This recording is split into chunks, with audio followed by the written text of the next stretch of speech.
Welcome to the Gay Buddhist Forum, where teachers from all schools of Buddhism offer their perspectives on the Dharma and its application in modern times, especially for LGBTQI audiences.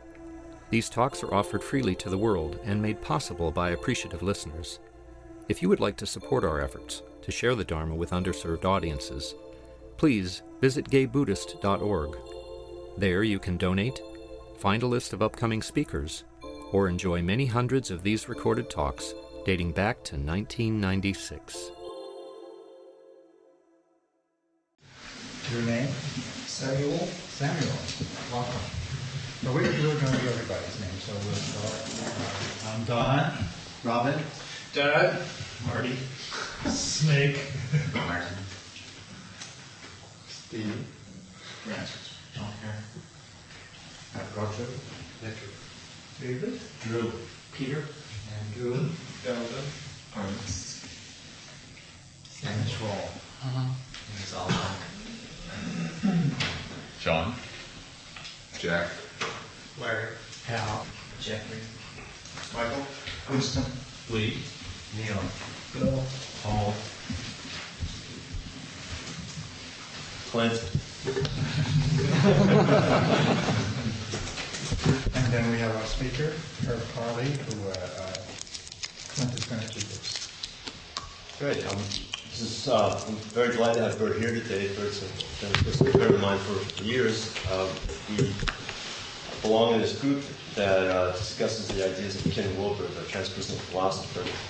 Burt is a licensed clinical psychologist who directs an adolescent facility in Oakland. And he's on the faculty of the graduate program for JFK University in Orinda and the San Francisco campus of University of Phoenix. He's also traveled in Asia extensively and has studied under a number of different meditation masters. He's a personal friend of Ken Wilbur's and is very knowledgeable about Ken Wilbur's ideas. So I'll just turn the talk over to Burt now. Hello. Nice to meet you all. Nice to be here.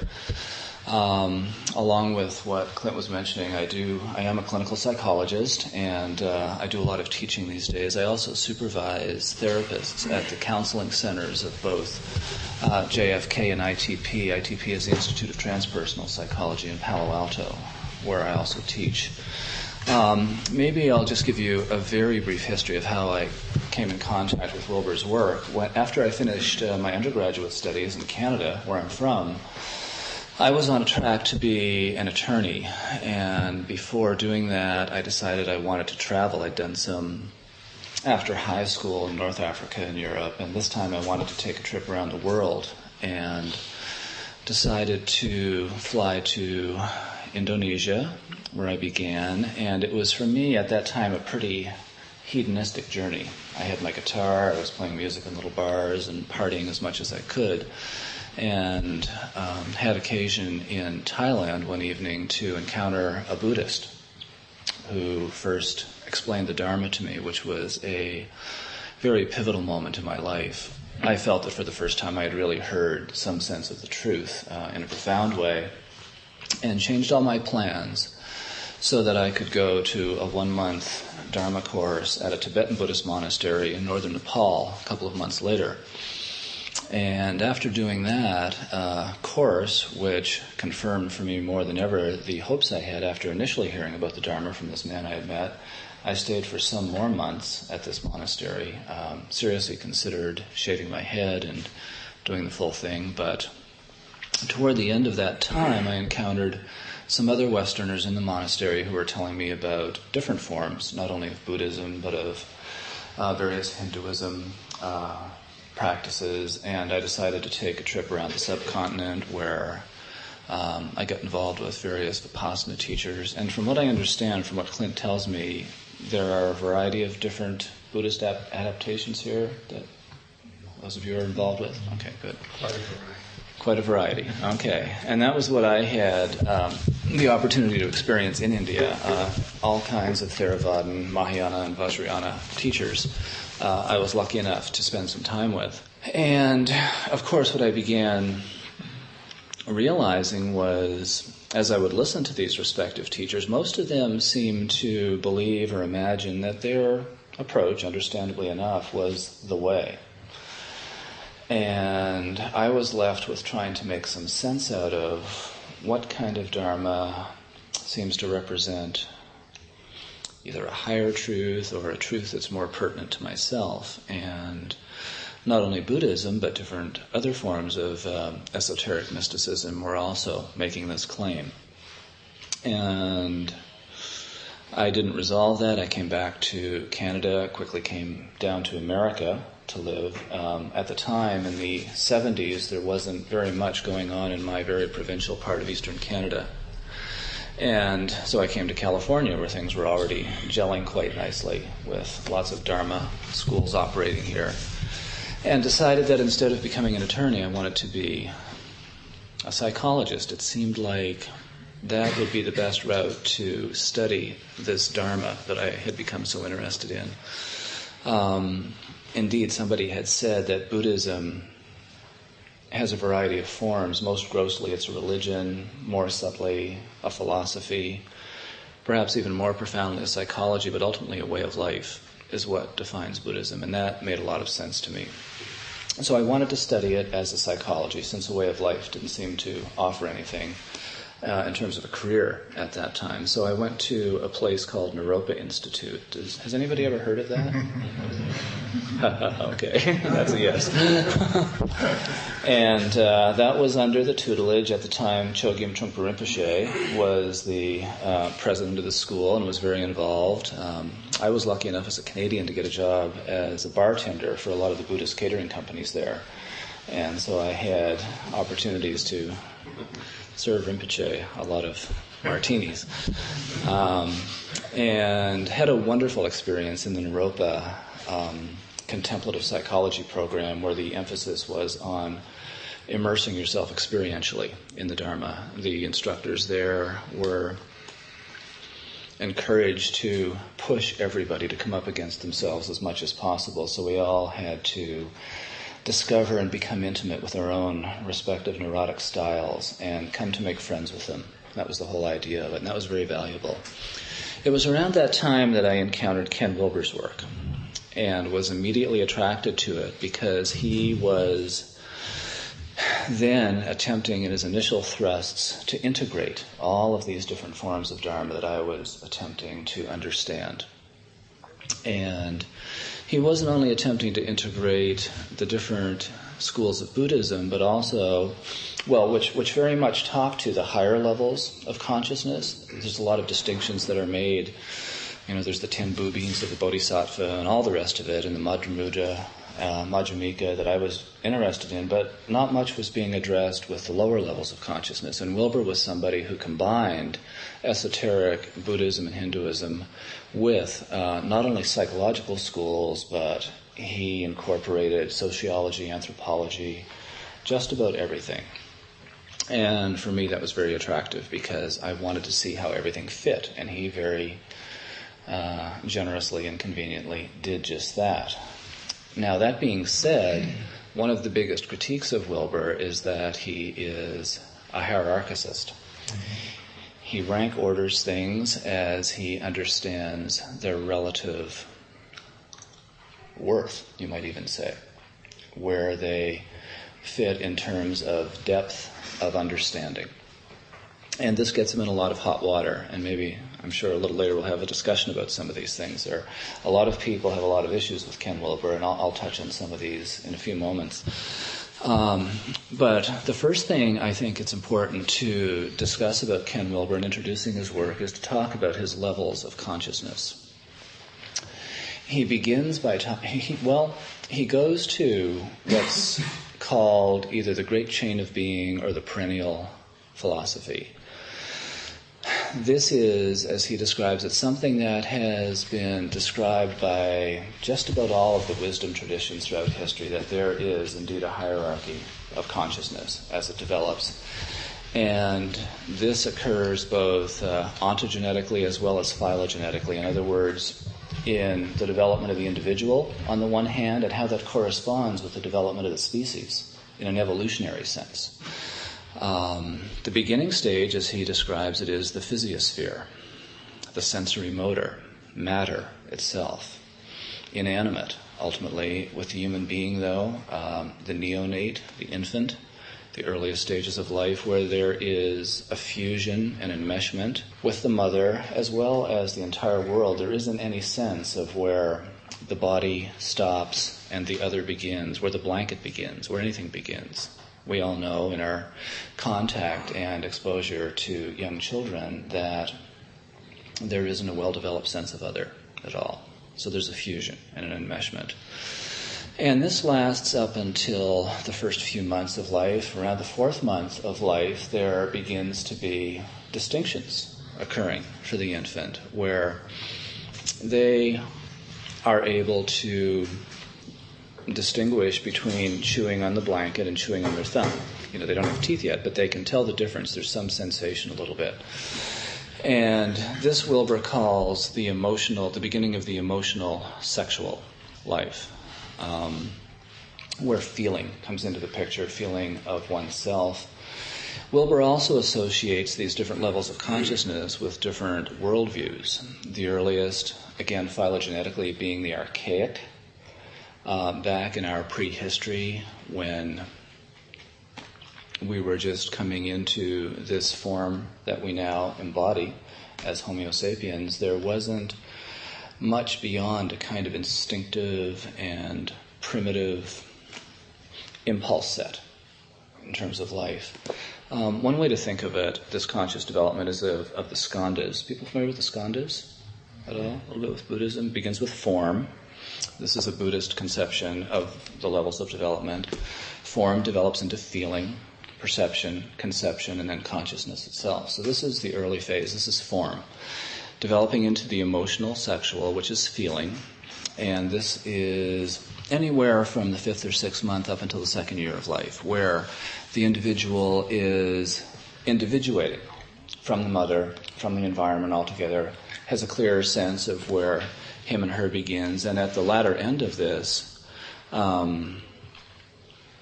really makes statements that are clearly suggesting that he or she is an individual, usually by no, I won't do that. And we all know about the terrible twos.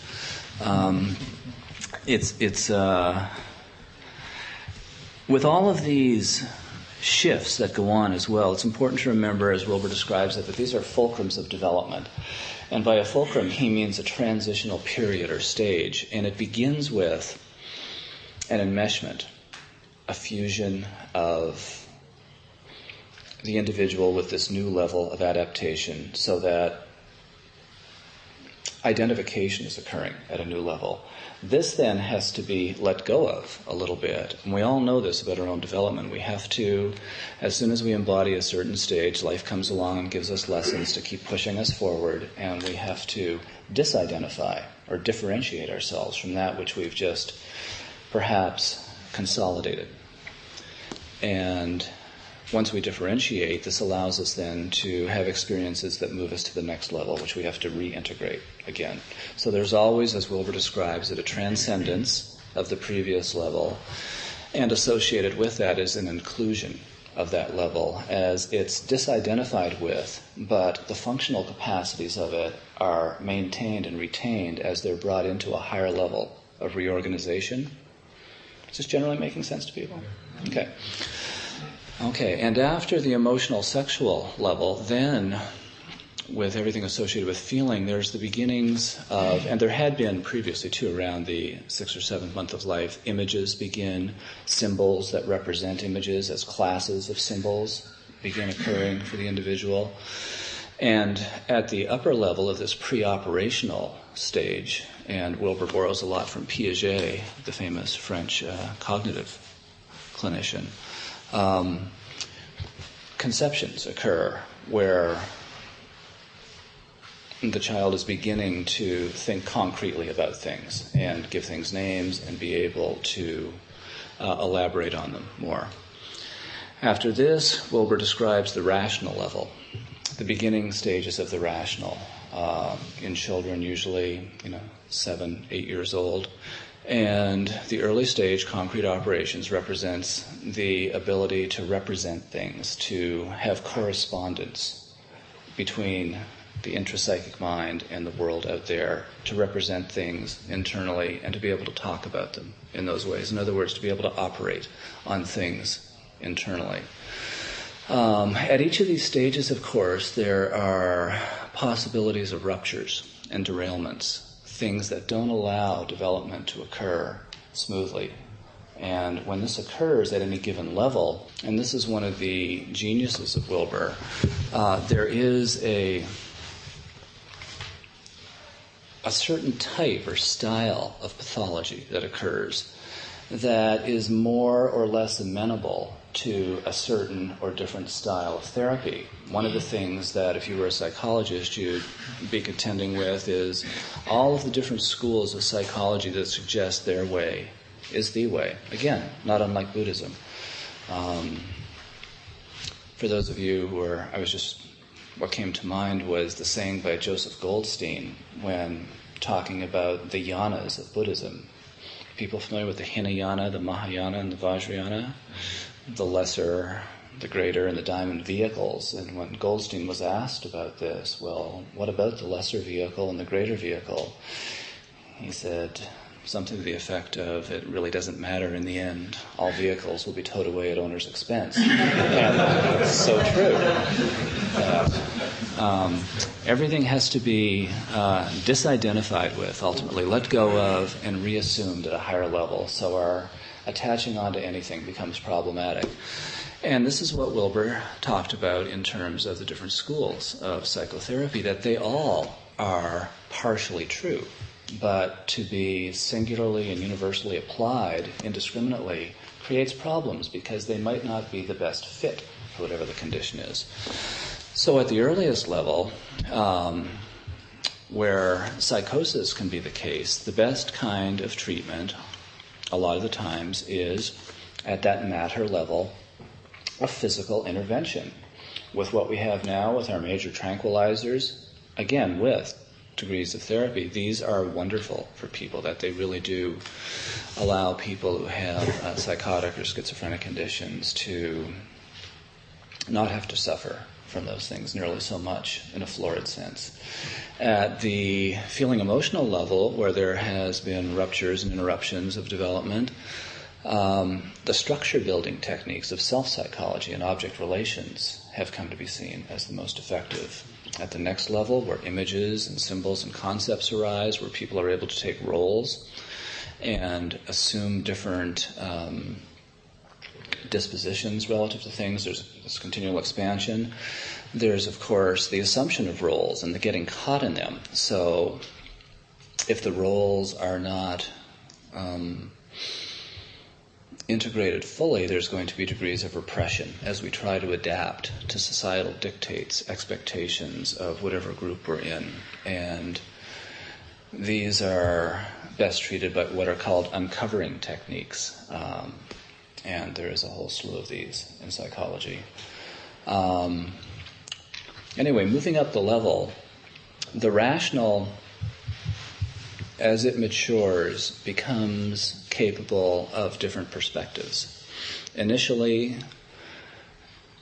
with young children, there is an egocentric disposition where even if you were to ask a child of 7 or 8 years old who's sitting across from you, and let's say you have a little ball that's red on one side and blue on the other, and the child knows this, they can look at it, give it to them, they can see its two colors. If you sit it between you, and the red is facing the child and the blue is facing you, and they're looking at the red even though you're facing the blue, and you ask them what they see, they'll see red, and if you ask them what you'll see, they'll still say red. It's around that stage that they start being able to make that distinction known. So taking on the role of other more is what happens. And we try to take on too many roles when that occurs, and that gets us into trouble. As things develop into a more mature rational level, early adolescence, we begin to be able to take on multiple roles and take multiple perspectives, and this is the stage that Wilbur calls integral aperspectival, which is also phylogenetically, if you think of the rational as being characteristic of modernity, which began 3 or 4 centuries ago, the Enlightenment paradigm of the representational modes, science, empiricism, and all the rest of it, vision logic epitomizes the most mature forms of the rational mind, and the recent mood in this century of taking different perspectives on modernism and seeing it as one limited view. Empiricism being one view that they usually try to deconstruct. Wilbur sticks up for this a lot, again, always seeing partial truths, and he has a lot of issues with postmodern criticisms. He celebrates the world-centric nature of vision logic, network logic, as he calls it, where no perspective is privileged more than any other. But he has issues when he believes that this kind of perception doesn't anchor itself at all in reality. Postmodernism is the province of interpretation, of hermeneutics, of meaning, and Wilbur insists that these meanings do have to be anchored in a physical reality. In other words, all the dimensions have to be represented in his schema. After the most mature forms of rationalism, or the ego, which again Wilbur supports mightily. Just a word about ego, since this is a big thing for Buddhists all the time. It usually gets a short shrift or a bad name in a lot of Buddhist circles, and that's usually because what Buddhism defines the ego as is the separate self-sense, which indeed does need to be transcended. But there are all of the functional and representational capacities of the ego that Wilbur describes as being very important. In other words, all of our organizing abilities, our synthesizing capacities, everything that makes us able to negotiate and navigate our way through daily life are egoic functional abilities that are important to maintain.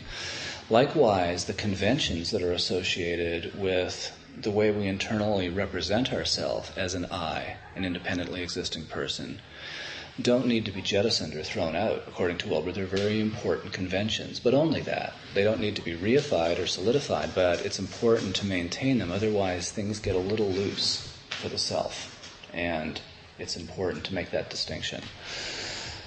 So after the degrees of the rational, Wilbur then describes, he usually breaks it down into 3 or 4 levels of the transpersonal domains, the first one being the psychic. The psychic is usually associated with what he calls nature mysticism, or the ability of the individual to have experiences of merging or integration with the physical environment. I think probably a lot of you have had experiences where, whether they've been meditative or drug-induced or an epiphany, walking along a mountain path sometime where you feel yourself at one with your environment. And that is a peak experience, a certain state that anybody is able to access that allows for a kind of perception and feeling of oneness, in a way, transcending to degrees this separate self-sense.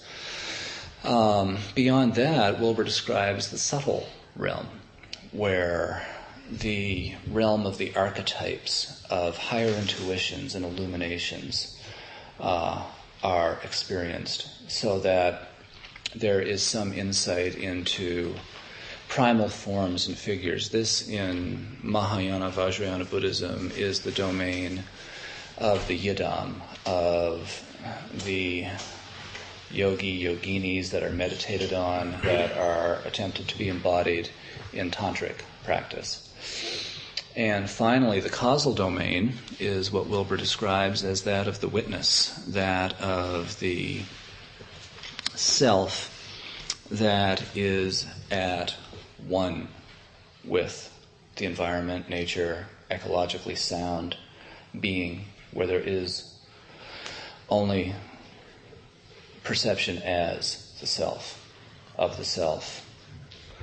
And he sometimes now makes the last distinction of the non-dual that the Madhyamika would speak of, where there is not this, not that, only this, only that. Everything gets very paradoxical. And Wilbur's description of this as being one taste, what is, no separation of any kind. Pretty hard to imagine for most of us. We might have little moments of it, but as an ongoing disposition, this is what Buddhism calls the transition from bhava to sahaj samadhi. So that was just a quick recapitulation of Wilbur's levels and stages. And he's since elaborated on that and developed what he has called the 4 quadrants, where he slices reality into 4 segments. The upper left, I don't know what that's going to be to you guys, is everything I just talked about, the development of the self, the individual self. The upper right is the levels of reality on the physical level, beginning with subatomic particles, moving into atoms and molecules and cells and so forth, into the most complex parts of the brain, which is the most complex unit of anything in the known universe that we found so far.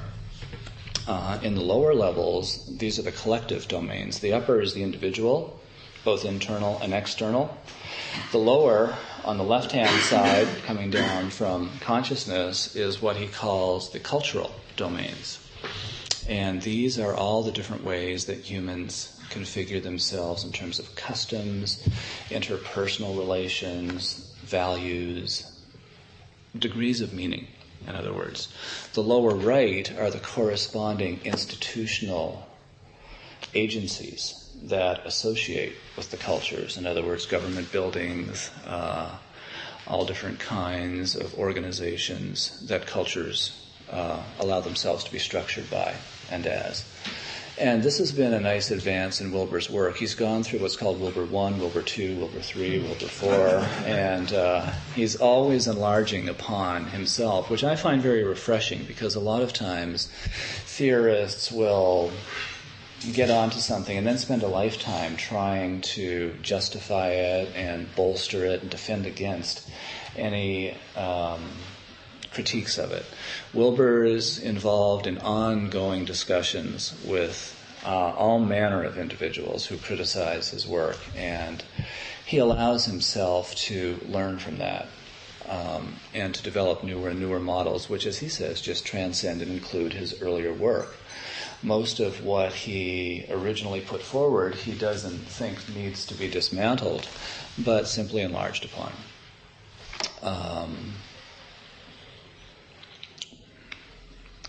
Is everybody kind of with me so far? Okay. Maybe I'll ask you, Clint, what other things do you think might be interesting? How about the pre-trans fallacy? Pre-trans fallacy. Wilbur talks, and this is one of the things that characterized Wilbur's movement from Wilbur 1 to Wilbur 2. He was struggling mightily with trying to understand, if reality is whole, how do we access this wholeness? We are, as these separated egos, alienated from a full sense of who we are. So how do we access that? What's been contemporaneous in our most recent decades, in the postmodern mood, has been oftentimes a romantic notion of a return to an earlier state of wholeness, which you see with the infant. There is that lack of pain and suffering that is associated with independence. That is the downside to it. With recognition of a separate self-sense, there is a lot of slings and arrows that we have to go through in contending with that. So a lot of people have suggested that we need to return to this innocent and wholesome state of the child, where there aren't the problems that come with the scripts of individuality. Wilbur, in looking at this, said, that doesn't make a lot of sense to me. When I look at a child, sure, I see the delight, the happiness, the freedom, the lack of concern with the kind of constraints that we all suffer from. But at the same time, he didn't have to look long to see, but this child doesn't really have a good sense of other. at all. There isn't any compassion. There isn't any empathy there, really. There's just this I, me, mine, and that may be very integrated. There's not a lot of problem with that for the child. But there really isn't the ability to take the role of other very much. To say nothing of when the child is refused whatever it wants, all kinds of tantrums and fits and all the rest occur, which a lot of the romantic thinkers didn't seem to give much stock to. So Wilbur said no, like the perennial philosophy, the great chain of being, things have to move forward. And he said, okay, this rational sense that seems to be the problem with this ego, we're trying to get wholeness, this transpersonal thing. I'm noticing that a lot of philosophers in this age and psychologists are wanting to go back instead of forward. And as he described it, a lot of people were wanting to elevate this infant, childlike position to a transpersonal disposition. And he talked about this pre-personal or pre-rational, associating it with transpersonal, transrational, to be a fallacy. And one of his biggest areas of dispute has been making this distinction, which very much riles up a lot of other psycho-spiritual theoreticians. But he says it is essential to make this distinction, that because it appears to be transpersonal, this kind of unity here, it is a big mistake to mistake it with the transpersonal, where all of the qualities along the path have been differentiated, separated from, disidentified with, but then reintegrated, whereas at the young level, it's never happened. There's an adualism. But does he go on to say, or to remark on the almost mirror quality of these first stages of development leading to individuation? The next stage is one in which you grant individuation to others, and you begin to see their world as being as alive as your own.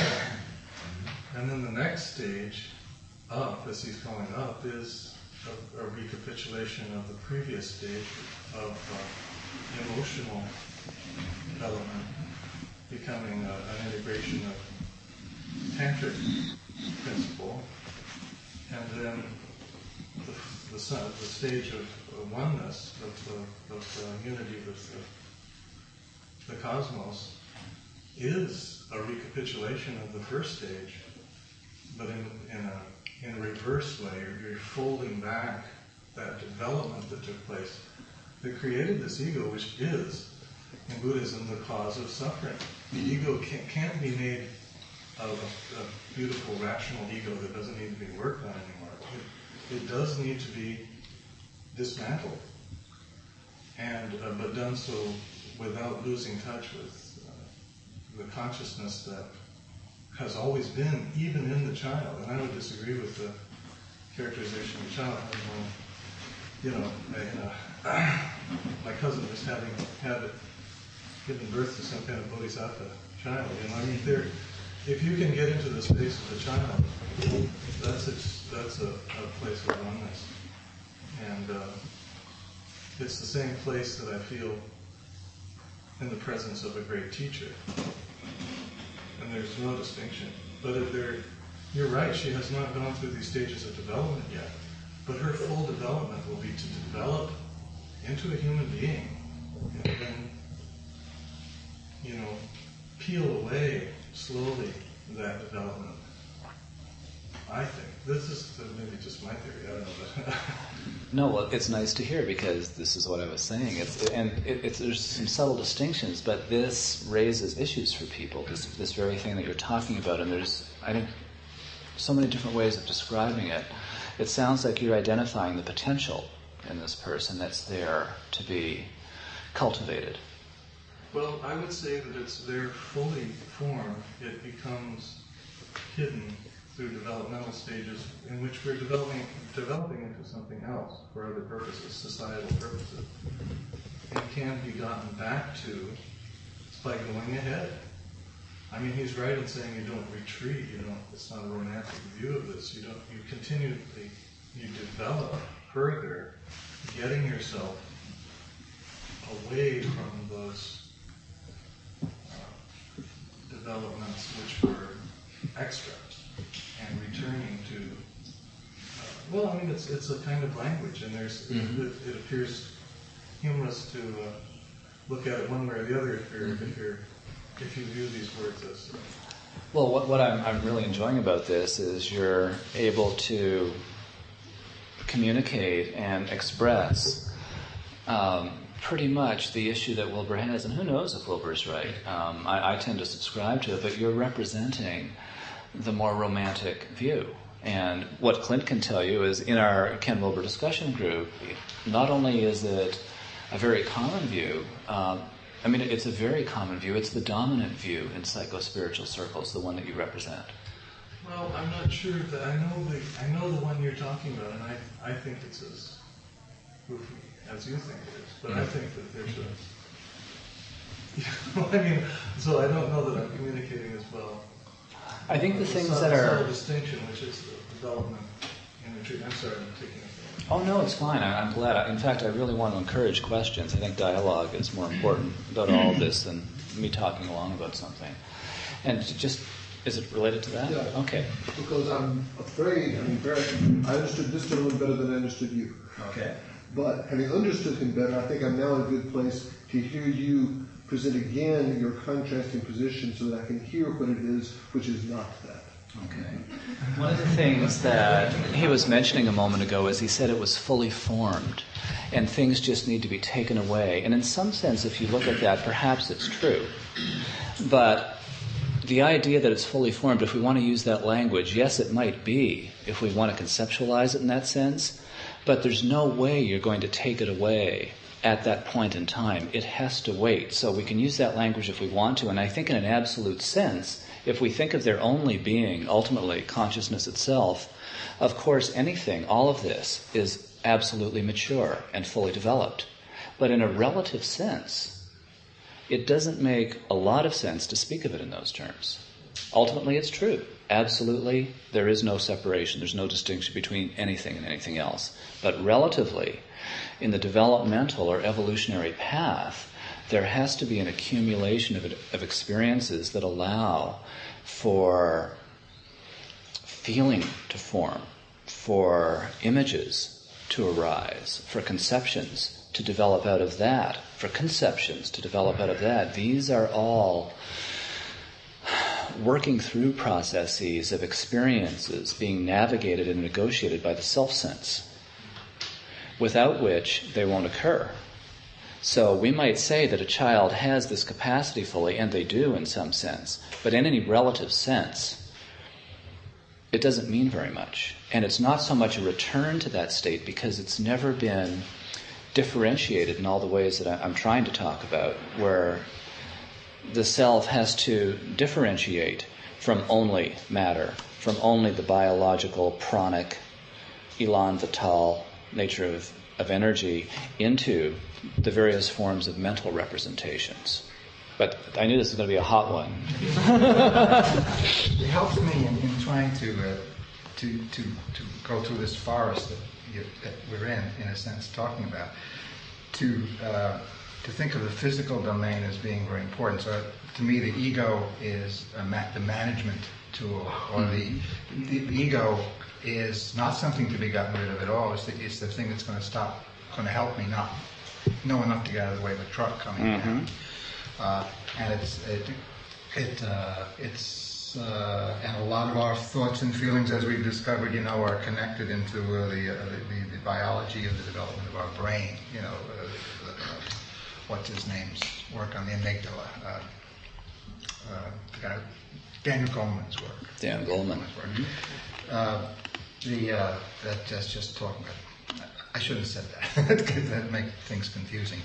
But it's the concept that there is a physical real. That we're implanted in a physical world, and that we've historically grown in very certain ways, in order to survive, or not maybe in order to survive, and have survived because of it.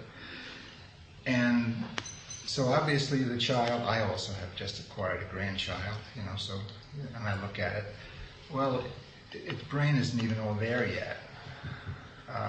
So she can't be whole in one sense, She's not doesn't look at the light. That's all she sees, you know. Well, no, now, but she's 10 weeks old. She seems to know faces or something. I don't know what she knows. You know, she's very smart. Except she doesn't know her grandpa yet. I don't know how to say it more, but I think it's a very important distinction to make, you know, that this is there. And it's not a question of being divided. You know, it's not a question of it taking us away, and it's certainly something we can't release or get rid of. So, and yet it confuses the argument so much in terms of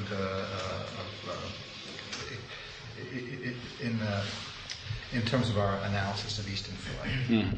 Yeah. So I don't know if you want to say some things about it yourself. Okay. My perhaps generalized impression of the whole thing too is that it's kind of not only too egocentric but too anthropocentric, and that I think that there's also a tendency amongst psychologists in general to generalize anything that's not like dualistic and Western rational based as being romantic, as being having this kind of naivete that, you know, as a person who's like studied a lot of philosophy, I was a philosophy major or such, and I just find that I really do have a problem with hierarchies, anything that represents like a hierarchical structure, and that's exactly what I'm trying to get away from. I think that a lot of psychology based on any sort of what has been the traditional Western rational based thing is all totally self and anthropocentric. It's the kind of compassion that I enjoyed that part of it, that would eventually come to a person. But it's not the kind of compassion, at least as far as I see it, that's just like you feel like you want to do something nice for something. It goes further than that. It's that this person is responsible for my existence, as I am for that person's, or this post is responsible for my. It's like it's phenomenological.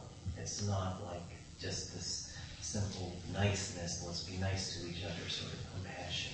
It's that I exist because this thing grants my existence. Well, maybe just before I try and respond to a couple of these things. One of the distinctions Wilbur tries to make a lot, because hierarchy has a bad name and leaves a bad taste in our mouth for a lot of good reasons. He again makes another distinction, though, like the pre-trans. He says, don't throw the baby out with the bathwater.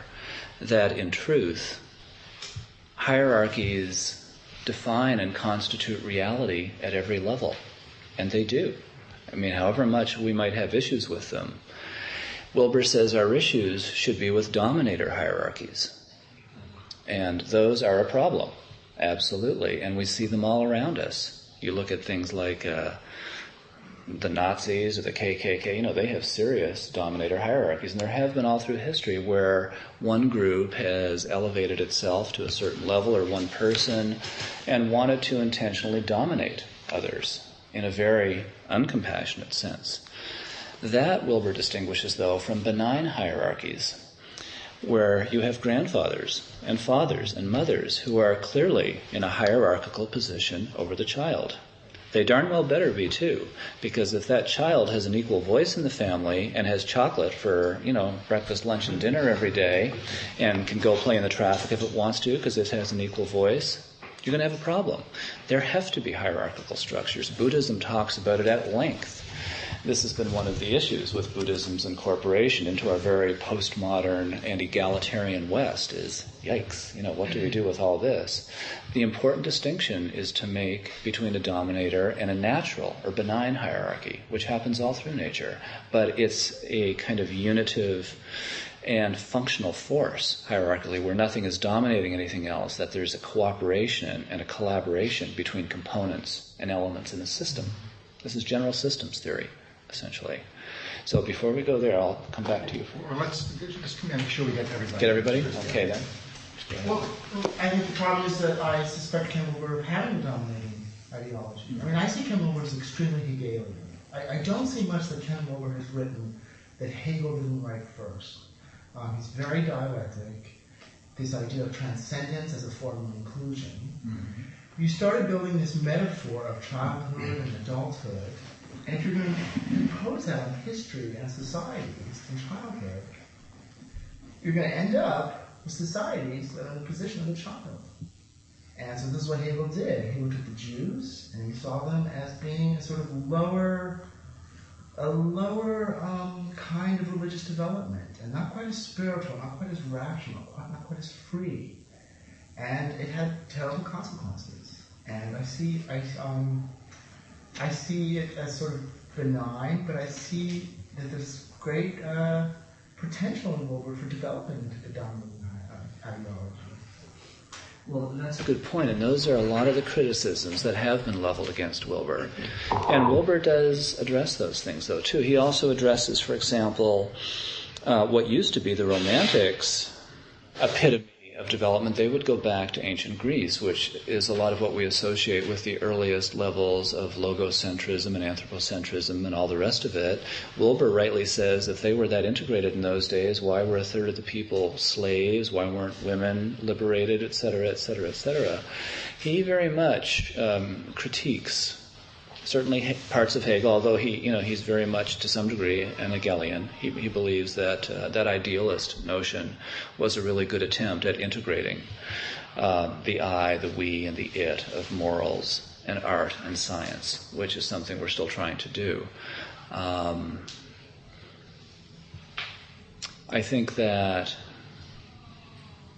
Wilbur is very sensitive and tolerant to pretty much any kind of life form or force or group, but he doesn't give all equal value. He doesn't, and that's what gets him in trouble in this relatively multicultural world as well. He feels that as long as a group, though, is benign in its intention and isn't trying to harm something else, then great. He would look at, for example, the process of clitoridectomy in West Africa, with that being the value of that group, as problematic. He would look at cannibalism as problematic. He would say that all groups are not equal. He would say that in response to usually the postmodern multiculturalist claim that how can you make distinctions about groups? He usually will ask them right back, well, what about the Nazis? And usually the response is, well, I don't know. In other words, we have preferred groups that we want to have everything equal with, but most people, if we really take a hard look at it, are able to make qualitative distinctions, even though that goes against our philosophy in a way. In other words, I think our philosophy is in need of a little upgrading. We don't want to be thought of as intolerant, nor should we be, needlessly, but we all have to make distinctions, is what Wilbur says. And this is what gets him into trouble. I think just time for maybe two more. It's time. Okay. We have an alternative. If you would be willing to stay, some might want to stay and talk with you a little bit more. Or I can do that. Sure. We have two more, and then we have to break. So, officially, okay. Lee and I first of all, I have to confess, I only know Ken Wilbur's name before this, but so I'm only responding to what you said. My reaction to it is that it seems and feels antithetical to Buddhism rather than consistent with it. And I say this carefully as an academic myself, but it seems to me an attempt to impose a rational analytical framework upon the aspects of existence which we have not been able to do, and at least in initial Buddhism, as I know it, which may be different than some of the many later accretions, that's what for me has I don't know what word to use that I resonate with. somewhat in contrast, Judaism comes up again to my birth religion, which was Judaism, which again in some other ways struck me as sterile in its dependence, in a different dependence on unexamined ritual, and on the other side, in an extreme focus on rational legalism, which contrasts with mystical Kabbalah, which I don't know much about either. And so that's why I feel uncomfortable with it. And on a philosophical basis, it seems to me, again, an attempt to make clear, rational, and certain, and create an immense superstructure of rational analysis based upon ultimately sensory perceptions which are uncertain. And the last thought, and I'll just end with one more. The last thought is that it strikes me, in contrast, it strikes me what has happened to physics, and in only one area, for example, in which every time the physicists find an ultimate particle, it turns out to have littler particles, or its limit goes, and so every flea has littler fleas upon them that bite them, and so ad infinitum.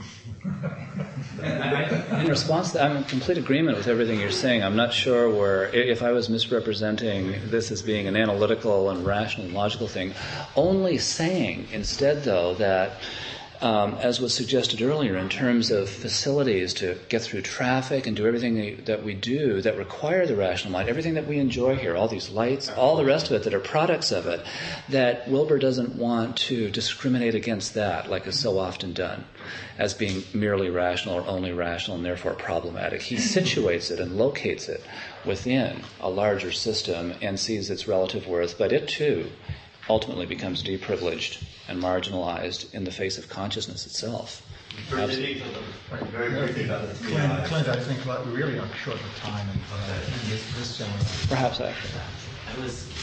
I was curious to know if Wilbur ever commented on Carl Jung's position that Westerners really need to go into Western roots to find their spirituality, whether it's Jewish mysticism or Christianity or Celtic, and that the individual and collective psyche of a Westerner is very different than an Easterner, and that when a Westerner tries to impose Eastern spirituality, there's a greater development, because of the greater development of ego and shadow and persona in the Westerner, that it's actually more problematic.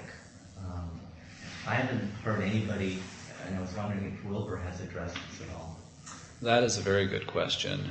The idea being that the deep structures of our psyche resonate with our generally Judeo-Christian, or whatever it is that we were imbued with in our early life, that when we enter the transpersonal domains and mystical spheres, we have to resonate somehow with those early constructs.